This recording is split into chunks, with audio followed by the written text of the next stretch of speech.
Alamin naman natin ang sitwasyon sa may San Sebastian Church sa pamamagitan po uli ng two-way radio dahil sa signal jamming. At naroon po si Rida Reyes. Rida, go ahead.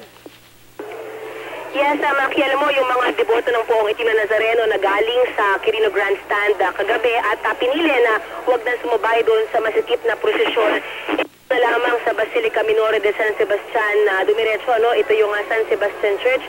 Bago pa man kasi hatid sa Quiapo Church ang imahe nitong Itim na Nazareno, dito muna siya dadaan sa Plaza del Carmen para sa inaabangan na dungaw o yung pagtatagpo ng imahe ng Our Lady of Mount Carmel at ng Itim na Nazareno. Maki, ito ang ika-4 na taon mula nang i-revive o ibalik ang tradisyon sa buong ruta ng traslasyon.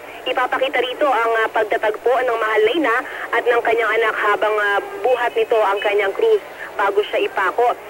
Last year, mga 12 o'clock hating gabi na raw, Maki, nang dumating dito ang imahe ng Poong Nazareno. Pero sa tansya ng mga otoridad ay baka raw mapaaga dahil mabilis daw ng kaunti yung ruta.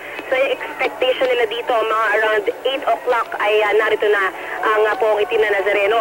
Sa ngayon ay, alam mo, hindi pa naman ganun kadami pero napupuno na ng mga deboto sa harap ng simbahan at medyo nagiging festive na yung mood dahil mahangin na at nakapahinga na marami sa mga deboto rito, nakatulog na, nakapag-recharge na raw muli sila at handa nang salubungin muli ang pagdating ng imahe ng Poong Itim na Nazareno. Maki.